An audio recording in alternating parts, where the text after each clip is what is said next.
Live from Fargo and serving you on TV, online, and on the go. This is Valley News Live at 5. A 66-year-old woman crashed into the Cass County Social Services building this afternoon in South Fargo, causing an estimated $10,000 in damages. It happened around 1 this afternoon when a former employee of Cass County Social Services was dropping off some holiday treats for her former co-workers. That's when she accidentally hit the gas pedal instead of the brake and ended up hitting the building. She then reversed and ended up hitting 3 parked cars. Fargo police tell us the woman was not seriously hurt, but they do believe she totaled her car. In addition to the building, those parked cars had minor damage. A federal judge says that prosecutors can use threatening statements for their court case that a Denver woman made after she allegedly shot at police during the Dakota Access Pipeline protests. Attorneys for Red Fawn Fallis wanted to suppress evidence and statements obtained during her arrest last year. Fallis is accused of shooting a handgun at officers during a confrontation in October 2016. The Bismarck Tribune reports testimony from officers quoted Fallis as saying, "All pigs deserve to die, and if I wanted to kill you, I would have shot you in the head." Fallis is facing weapons charges, and she's scheduled for trial next month. A Minnesota man will spend a little over 2 weeks in jail after reaching a plea deal on charges stemming from the discovery of dead horses in Becker County, Minnesota. 42-year-old Michael Dahl of Ogama was sentenced today in Becker County Court to 18 days in jail and must serve 4 years supervised probation. Dahl reached a plea agreement in October, dismissing 2 of the 3 felony animal mistreatment charges against him. The charges were filed after 3 horses he was caring for were found dead in Becker County back in January. A representative of the Minnesota Board of Animal Health inspected the horses and found that they were likely killed by starvation and hypothermia. And that story was first brought to our attention through our whistleblower hotline. So if you have an issue in your community, call us at 237-6576 and leave your tip. A member of our investigative team will get on the case and go to work to expose the truth.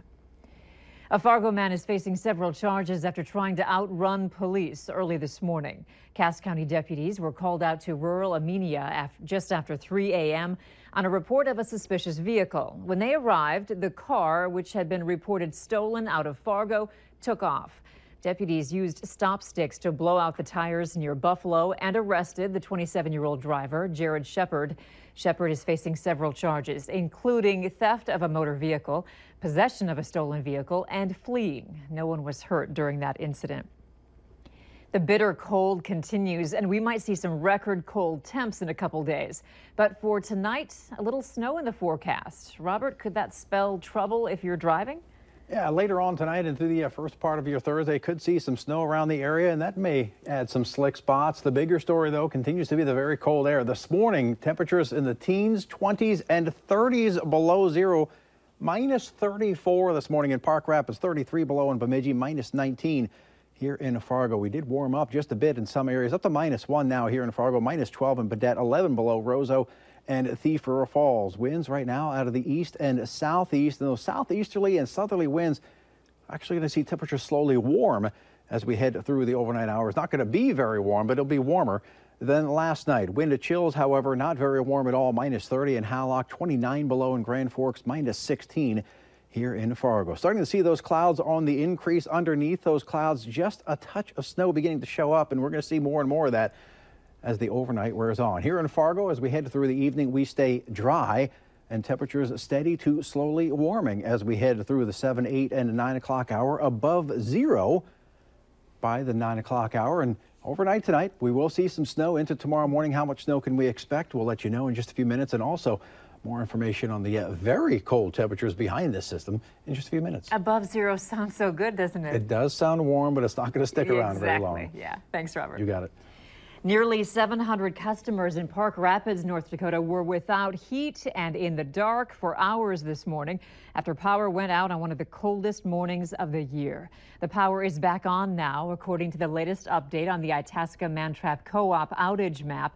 But when that outage happened around 6 this morning, it impacted about 680 customers. There's no word yet on what caused the outage, but we'll be hearing more from some of those dealing with the outage tonight at 6 o'clock. It's just 2 days after Christmas, and some of you might be returning some of those presents you received. Return fraud is on the rise, according to a new report, and stores are fighting back and thinking of new ways to stop customers from scamming them. Valley News Team's Melanie Palmer tells us what to keep in mind when returning those gifts. 'Tis the season for gift returns. What are you returning? Sweatshirt.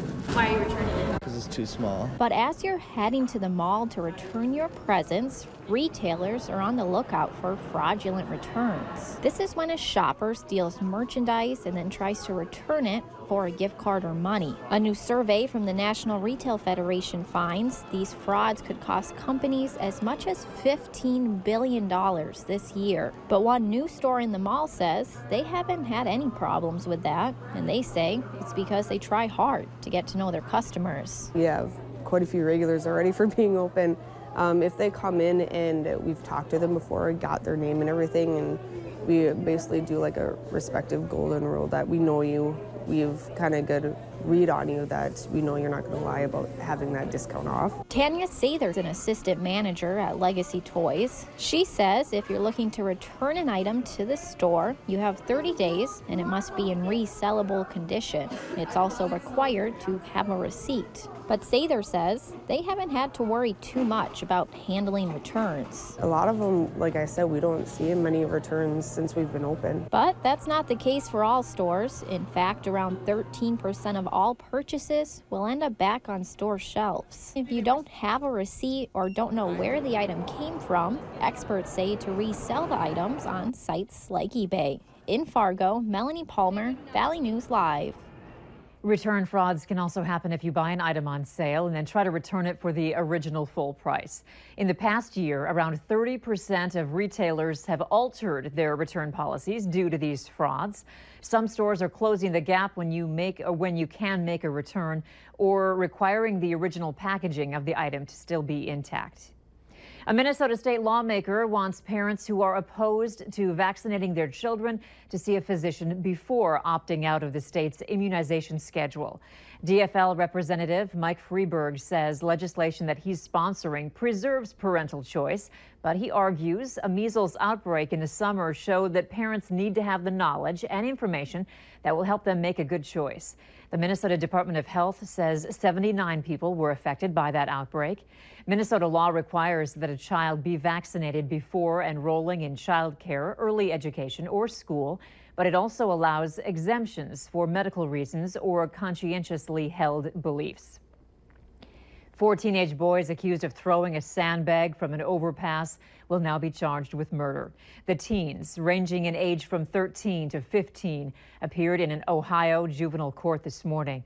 They're charged in connection with the death of a 22-year-old Michigan man who was hit by the sandbag when it smashed through the windshield of the car he was riding in. He died late Friday from injuries to his head and neck. The teens have entered a denial to the charge of murder. So I saw tears today, from each of the juveniles, and I don't always see that at a detention hearing. So I can say that. I can't get into their head to say. I do know that one actually stated through his attorney, stated right on the record how upset he was and how sorry he was for the victim. The teenagers are due back in court on Friday. Hopefully, you will never be in a fire, but if you are,